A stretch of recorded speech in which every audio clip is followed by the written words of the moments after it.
currently 23 years old. I'm a final year student pursuing my degree in accounting and finance.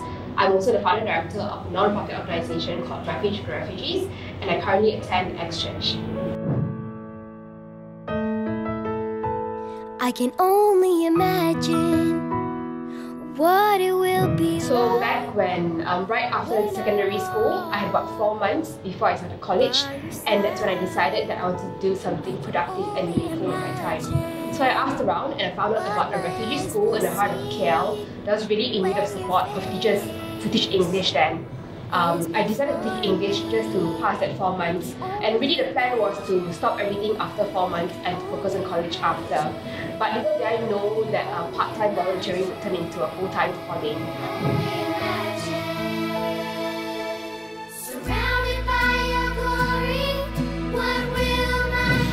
On my 4th month into volunteering, I went to the headmaster's office.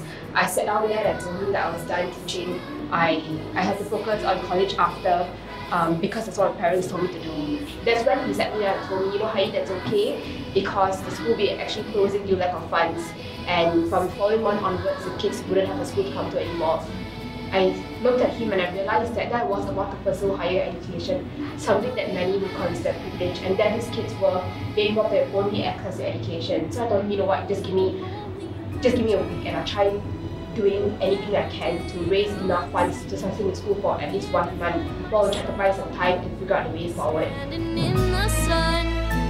I can only imagine when all I will do. So that began our journey with Refuge for Refugees, doing it first as a project. Within that 1 week, we managed to raise funds that was worth 6 months worth of funds. You know, with a better understanding of the flood of refugees in Malaysia, we realized that it was just one refugee school we were helping out at, but there was probably hundreds of other schools out there that needed support as well. And we decided to do something more long-term than a short-term project. So because of that, we registered organizations as a non-profit organization together with the ROS. Today, we are currently 5 years old. We have 35 schools under our umbrella, 10 across Malaysia, 25 across Myanmar. And with these schools, we strive towards providing the kids with formal certified education, as well as education skills so that kids can find ways to sustain themselves and their families while receiving a holistic education. Besides that, we also do a lot of rescue work for women and children in premature rings as well as detention camps. So we currently have a very small team. There's 3 of us that are anchoring the work on the ground as well as 1 intern.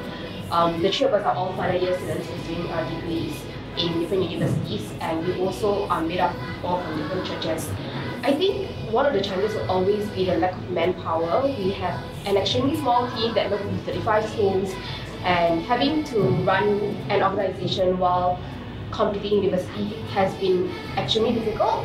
Whenever we're not in classes, we're at meetings or we're at schools, doing the work on the ground. Another challenge we would also have would be funding. It's been a faith project in that sense, making sure that funds come in every month enough to sustain the school, even as the number of schools on our list continues to grow. The organization currently needs 250,000 to sustain all 35 schools on our umbrella per month. We usually get the funding through grants as well as individual donors and collaborations from partners overseas. One of our biggest struggles will always be to get people to catch on to the same part when doing the work, and really teaching people the right mindset when giving back to these communities, making sure that you don't come in, you don't just to complete a side project, just to complete their company CFR, just to complete their community hours for private school, but when they come in, they really do make a difference in the lives of these kids. Will I fall? Will I sing? Hallelujah. Will I be able to speak it all? I can only imagine. So last year, I was recognized as the Malaysian recipient for the Queen's Young Leaders Award. The Queen Young Leaders Award is an award that recognizes outstanding young people across the Commonwealth that are doing things that gives back to the community. This award gives us the opportunity to fly over to London to meet the Queen, as well as spend time with the royal family. But besides that, the time spent in London was going around for high-level meetings, going into places like 10 Downing Street and Leeds, talking about ways as to how we can continue empowering young people to make a difference. All I will do is forever, forever. forever worship you.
I would say that we're definitely young to make a difference.